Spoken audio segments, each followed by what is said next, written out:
Often when people hear the word algebra, they freak out a little bit.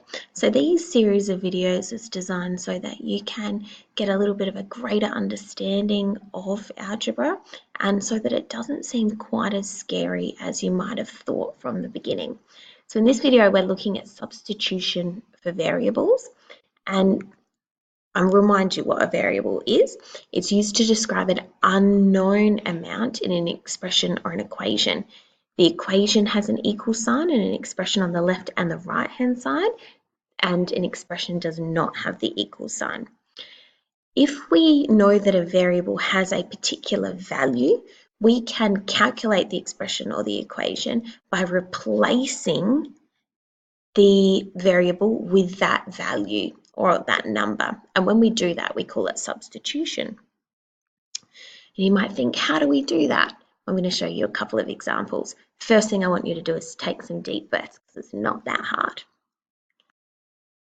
If we have this question here, evaluate the expression 4a minus b when a equals 2 and b equals 3. All we're simply going to do initially is write out the equation, the expression. 4a minus b. A is 2, so I'm going to write it again. Now, when a number and a variable are written next to each other, it means there's a little times in there. So 4 times 2 minus b is 3. So we've got 4 times 2 minus 3. Remembering our BEDMAS, BIDMAS, BODMAS, whatever it is, they all mean the same thing. We do our multiplication first, so we do 4 times 2, which is 8, minus 3, because that drops straight down, and 8 minus 3 is 5. So our answer to this expression here, 4a minus b, is 5 when a equals 2 and b equals 3.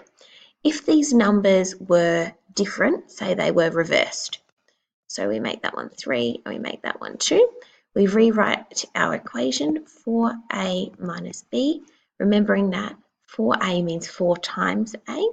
So a now is 3, so we do 4 times 3 minus b is now 2. Remembering our BEDMAS, we do our multiplication first. 4 times 3 is 12 minus 2, because that one drops straight down. 12 minus 2 is 10. So if our variables had these numbers instead, our answer would be 10. So you can see, depending on what the value of the variable is, our answers can change. So if we had different variables or values for the variables, then we're going to have different answers. I'm going to show you what that looks like in a table format in our third example. In our second example, we've got the expression 2c plus e when c equals 9 and e equals 10. So the first thing that we need to do is write the expression down. So 2c plus e, and then we're going to replace the values of 9 for c and 10 for e into this expression, remembering that when we have a number and a variable next to each other, that means there's a little multiplication inside, and that can be the same for if we had CE. That means there's a little multiplication in between as well.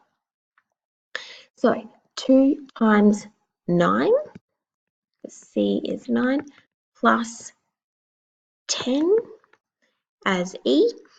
Remembering our BEDMAS again, 2 times 9 comes first, so we do 18 plus 10, because that will just drop straight down, and then we do 18 plus 10 is 28. Now, in this instance, it was written in order that we calculated.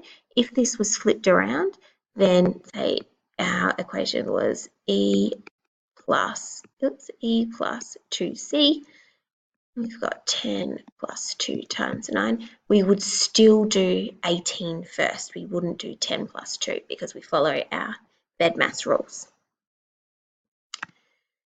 This is the example that I was talking about when we might have multiple variables, and we see this particularly when we're gathering data, sometimes when we're looking at graphing or we are plotting things like temperature or time versus distance, that sort of thing.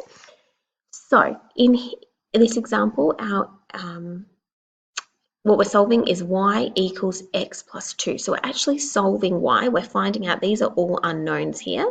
So we're finding out what these unknowns are, and our process is x plus 2.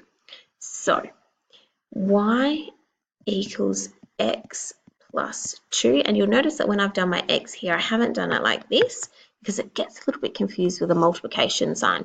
So I always do my x's like a backward C and a forward C when we're talking about algebra, but that's just my personal preference. In this instance, x equals minus 2. So minus 2 plus 2 equals 0. So we've got 0 here. With our next one, y equals x plus 2, and x in this case is now going to be 0. So we've moved along the top here, plus 2, so it equals 2. Then we go again, same thing that we're solving, y equals x plus 2, and in this case now we've moved over, x is 1. 1 plus 2 equals 3.